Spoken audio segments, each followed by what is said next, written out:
ఒకసారి ఎస్ఐ గారితో కూడా మాట్లాడించే ప్రయత్నం చేద్దాం రేగొండ మండలానికి సంబంధించి. Good morning sir. Hello, good morning sir. మనం ఆర్బీ న్యూస్ లైవ్ నుంచి కాల్ చేస్తున్నాం. గుడ్ మార్నింగ్ తెలంగాణ నుంచి. గుడ్ మార్నింగ్ అండి. సార్, మొత్తానికైతే రేగొండ మండలం కొడవటంచ గ్రామానికి చెందినటువంటి కొంతమంది ఆ బాధితులు ఆర్బీ న్యూస్లో లైవ్లో ఆశ్రయించారు సార్. మీరు లైవ్లో మాట్లాడుతున్నారు. సో మొత్తానికైతే వీళ్ళు ఒక ఆరోపణ అయితే ప్రధానంగా చేస్తూ ఉన్నారు. ఎన్ఎస్ఆర్ సంపత్రావు మమ్మల్ని అనేక విధాలుగా ఇబ్బందులు పెడతా ఉన్నారు, మాకు ఇష్టం లేకున్నా కూడా దౌర్జన్యం చేసి మా భూమిని మరి లాక్కునేటటువంటి ప్రయత్నం చేస్తున్నారని చెప్పేసి చెప్తున్నారు సార్. మరి కేసు పెట్టినా కూడా పోలీస్ వాళ్ళ నుంచి కరెక్ట్ రెస్పాన్స్ అయితే లేదని చెప్పేసి బాధితులు చెప్తా ఉన్నారు సార్. మీ వర్షన్ ఏంటి సార్ దీని మీద? అది డాక్యుమెంట్స్ అన్ని వెరిఫై చేసినాము. వీళ్ళ దగ్గర ఓన్లీ అగ్రిమెంట్ ఉంది, వాళ్ళ దగ్గర రిజిస్ట్రేషన్ అయింది, డాక్యుమెంట్స్ ఉన్నాయి. డాక్యుమెంట్స్ వెరిఫై చేసినాం. వెరిఫై చేశారు. ఓకే. సో వెరిఫై చేస్తే మొత్తానికి అయితే వీళ్ళ దగ్గర ఓన్లీ కూడా తీసుకొని రమ్మన్నా. మీ దగ్గర ఉన్న డాక్యుమెంట్స్ అన్ని 2 days గా కాల్ చేసి చెప్తున్నా. సార్ కూడా మాట్లాడి చెప్పారు ప్రాపర్ డాక్యుమెంట్ తీసుకొని దాని మిగిలిన ఎవరి పొజిషన్ వాళ్ళు తీసుకొని పెట్టుకోవాలని చెప్పినాం. సో ఒకసారి బాధితులు మీతో చెప్తారా సార్? ఒకసారి మాట్లాడండి ఎస్ఐ గారు. సార్ నమస్కారం సార్. ఇలా పొద్దుగాల నేను ఇక్కడికి 5 గంటలకు మా కుటుంబంతో ఇక్కడికి వచ్చినాం సార్. అయితే మీకు ఏం చేశారంటే ఇంపర్మేర్ వాళ్ళు ఆడవాళ్ళు గొడవ చేస్తారని మీకు చేశారు. మేము ఆల్రెడీ 5 గంటలకు వచ్చి ఇక్కడ కూర్చున్నాం. మా ఇంటికాడ ఎవరు లేరు, ఒక మా 2 ముసలోళ్ళు తప్ప.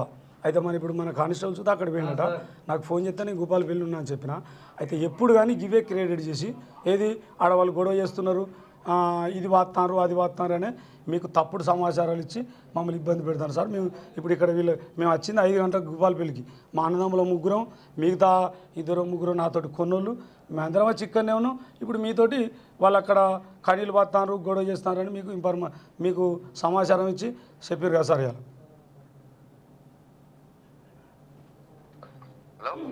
హలో అదేం లేదు, అక్కడికి కానిస్టేబుల్ అట్లా విజిట్ చేసినట్టు వచ్చింది. అక్కడ అదే అడుగుతా నేను చెప్తున్నా. అసలు గిసొంటి తప్పుడు సమాచారాలు మీకు ఇస్తున్నారు వాళ్ళు సార్. ఇంకోటి ఏంటంటే సార్, ఖచ్చితంగా మనం బాధితుల తరపున అండగా నిలబడాల్సినటువంటి అవసరం ఎంతైనా ఉన్నది సార్. ఖచ్చితంగా ఒకవేళ వీళ్ళ విచారణలో కనుక వీళ్ళది నిజమే అని తేలితే కనుక మరి మీరు ఎటువంటి ఒత్తిడికి గురి కాకుండా ఖచ్చితంగా వీళ్ళకు న్యాయం చేస్తారనే భరోసా ఇవ్వగలుగుతారా సార్?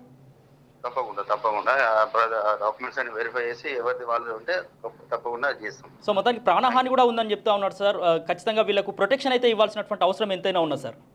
తప్పకుండా. ఓకే. హలో, ఒక్క నిమిషం సార్. మనతో పాటు సిఐ గారు కూడా లైవ్లో జాయిన్ అవుతా ఉన్నారు ఫోన్ కాల్ ద్వారా. వారితో కూడా మాట్లాడి వారి వర్షన్ ఏంటో కూడా తెలుసుకునే ప్రయత్నం చేద్దాం. నమస్కారం సార్. హలో, నమస్తే సార్. సార్ నమస్కారం సార్. నమస్తే అండి. ఇప్పుడు ఈ కోటంచెది గురించి అడిగారట కదా ఎస్ఐ గారు. సార్ ఇంతకుముందు మనకు బాధితులు అడగడం జరిగింది. మీరు లైవ్లో మాట్లాడుతున్నారు, చెప్పండి సార్. ఓకే అండి. అంటే బాధితులని మీరే డిసైడ్ చేయకండి. కేవలము డిస్ప్యూట్ ల్యాండ్స్ లలో ఇన్వాల్వ్ అయ్యి దాన్ని అంటే తక్కువ రేటు కొనుగోలు చేయడం, దాన్ని అక్కడ క్రియేట్ చేసి చేయడం. ఆయన మాజీ ఉప సర్పంచ్ అని చెప్పేసి చేస్తా ఉన్నాడు. కేవలం అమెరికాలో ఉన్న వాళ్ళ భూములని ఒక అగ్రిమెంట్ ద్వారా భూముల మీద పోవడం, అక్కడ లేనిపోయి లా అండ్ ఆర్డర్ క్రియేట్ చేయడం, తర్వాత దానికి ఒక టీం తయారు చేసుకొని ఇక్కడ విలేజ్ లో లా అండ్ ఆర్డర్ క్రియేట్ చేస్తున్నారు. కాదంటే మీరు ఇప్పుడు ఓకే ఆ డాక్యుమెంట్స్ మీకు కేవలము అగ్రిమెంట్ కాపీ మీద 15 సంవత్సరాల నుంచి డిస్ప్యూట్ నడుస్తున్న ల్యాండ్ ని అగ్రిమెంట్ చేసుకొని కోర్టు కేసులు ఉన్నాయని చెప్పేసి అడ్వకేట్ పెట్టుకొని అడ్వకేట్ ద్వారా ఆ ల్యాండ్ మీద పోవడము, అక్కడ ఈ గొడవలు క్రియేట్ చేయడం చేస్తున్నాడు. మీరు ఒకవేళ మీకు ఏమైనా లీగల్ టీమ్ ఏమైనా మీ దగ్గర ఉంటే పంపించమంటే డాక్యుమెంట్స్ పంపిస్తాం. మీరు వెరిఫై చేయండి. మీ ఆర్బీ న్యూస్ వల్ల లేకుంటే ఇంకా న్యూసా ఏ న్యూసా మీరు వెరిఫై చేయండి సార్. అయితే వాళ్ళు చెప్తుంది ఏంటంటే సిఐ గారిని కూడా కలవడం జరిగింది కానీ ఆయన కరెక్ట్ రెస్పాన్స్ ఇవ్వట్లేదు, మాకు ఆయన నుంచి ఇబ్బందులు ఎదురుతున్నాయని చెప్పినా కూడా చెప్పట్లేదు, రెస్పాన్స్ ఇవ్వట్లేదు అని చెప్పేసి చెప్తాను. అదే ఇప్పుడు కరెక్ట్ రెస్పాన్స్ అంటే ఇప్పుడు మనం అతనికి అగ్రిమెంట్ చేసుకొని లేకుంటే అతని డాక్యుమెంట్ లేకుండా కూడా మనం సపోర్ట్ చేస్తే కరెక్ట్ రెస్పాన్స్ అయినట్టు అతని ఫీలింగ్ అనమాట. అంతే తప్ప దీంట్లో ఏం లేదు. మీరు గ్రామాల్లో వెరిఫై చేయండి. అమాయకులైన ప్రజల్ని ఆయన ఏదంటే వెనుక 2-3 నేర్చుకొని అక్కడ ల్యాండ్ ఆర్డర్ క్రియేట్ చేయాలని చూస్తున్నాడు సాంబయ్య అనే వ్యక్తి. అవునా సార్. సార్ మొత్తానికి ఇంకో వర్షన్ కూడా దాన్ని కూడా మీరు ప్రజలు కూడా తెలియాలి కాబట్టి దాన్ని కూడా చెప్పాలి సార్.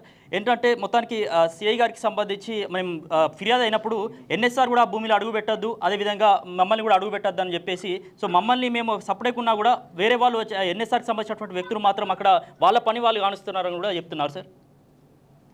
ఇప్పుడు ఎన్ఎస్ఆర్ అంటేనే 6 ఎకరాల 30 గుంటలు కొనుగోలు చేసిండు, రిజిస్టర్డ్ డాక్యుమెంట్ ఉంది. 6 ఎకరాల 30 గుంటలకు సంబంధించి రిజిస్ట్రేషన్ డాక్యుమెంట్స్ అన్ని ఉన్నాయి. ఎకరం 10 గుంటలు ఎన్ఎస్ఆర్ అగ్రిమెంట్ చేసుకున్నాడు, ఇతను అగ్రిమెంట్ చేసుకున్నాడు. ఓకే. ఓకే, ఇతను ఎవరైతే అగ్రిమెంట్ చేసుకున్నాడో ఇతను జీపీఏ క్యాన్సిల్ అయింది. వాళ్ళ అడ్వకేట్ కూడా పంపిస్తే సారీ సార్ మేము ఇంకా దానికి మేము లీగల్ గా చూసుకుంటామని చెప్పి అడ్వకేట్ చెప్తున్నాడు. ఇతను మాత్రం ఏంటంటే విలేలో 4-5 వేసుకుని ఆ సైడ్ మీకు ఇబ్బంది పెడతా ఉన్నాడు. మీరే చెప్పండి ఇంకా దాన్ని.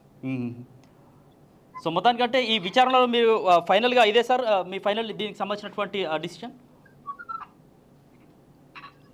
ఫైనల్ గా అర్థం కాదండి. సో ఫైనల్లీ మొత్తానికి ఈ విచారణకు సంబంధించి అంటే మీ విచారణ అయితే పూర్తయిందా? ఈ ల్యాండ్కి సంబంధించి కావచ్చు, దీనికి సంబంధించి కావచ్చు, నడుస్తూ ఉందా? డాక్యుమెంట్స్ ఇద్దరు కూడా ప్రొడ్యూస్ చేశారు, విచారణ చేస్తున్నాం. సో ఖచ్చితంగా సార్ అంటే విచారణ అయితే చేస్తూ ఉన్నారు కాబట్టి ఖచ్చితంగా ఒక భరోసా అయితే ఖచ్చితంగా ఇవ్వాలి సార్. అంటే ఈ బాధితులనే కాదు ఎవరికైనా కూడా ఖచ్చితంగా పోలీస్ స్టేషన్ మెట్లెక్కితే న్యాయం జరుగుతుంది ఖచ్చితంగా అని చెప్పేసి, అంటే ఎంతమంది ఏ వ్యాపారైనా కూడా మొత్తానికి దౌర్జన్యాలు చేస్తే మరి ఖచ్చితంగా పోలీస్ డిపార్ట్మెంట్ నుంచి కూడా ఖచ్చితంగా న్యాయం జరుగుతుందనే భరోసా అయితే ఇవ్వాల్సిన అవసరం ఉన్నది సార్. ఓకే, సరే అండి. ఓకే.